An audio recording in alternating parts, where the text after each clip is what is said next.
நண்பர்கள் அனைவருக்கும் வணக்கம். நமது பதிவை பிடித்திருந்தால் லைக் பண்ணுங்கள், ஷேர் பண்ணுங்கள், சப்ஸ்கிரைப் பண்ணி வச்சுக்கோங்க.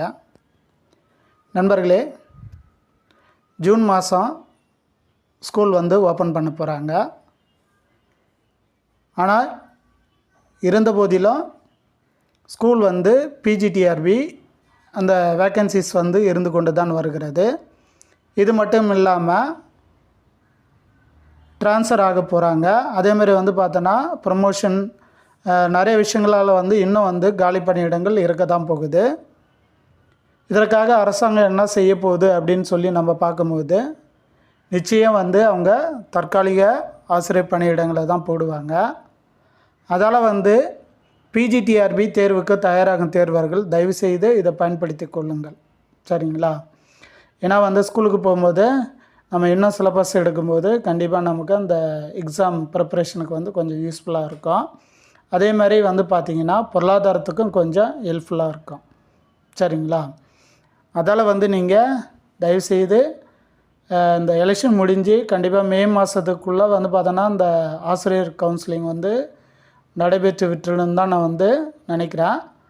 இருந்த போதிலும் கவுன்சிலிங் முடிந்து அதே மாதிரி ப்ரொமோஷன் இந்த விஷயங்களால் காலி பணியிடங்கள் அவங்க நிச்சயம் நம்மளை கொண்டு தான் நிரப்புவாங்க தற்காலிக பணியிடங்களை. அதால் தயாராக இருங்க. உங்கள் மேஜர் பக்கத்து ஸ்கூலில் ஜூன் மாதம் கேளுங்க, எங்கெங்கே வேக்கண்ட் இருக்குதுன்னு கேளுங்க.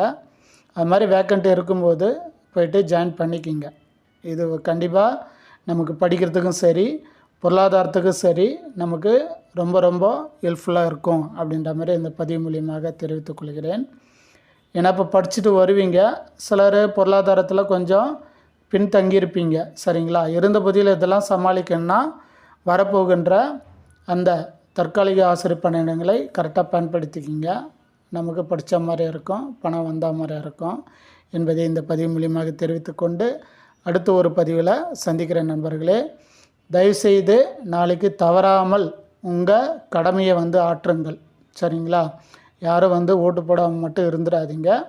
நம்ம ஜனநாயக கடமையை சரிவர பார்த்திங்கன்னா நாளைக்கு நீங்கள் உங்கள் எலெக்ஷன் பூத்தில் போயிட்டு ஓட்டு போடுங்க. அதுவும் உங்களுடைய கடமை என்று இந்த பதிவு மூலியமாக தெரிவித்துக்கொண்டு அடுத்த ஒரு பதிவில் சந்திக்கலாம் நண்பர்களே. நன்றி, வணக்கம்.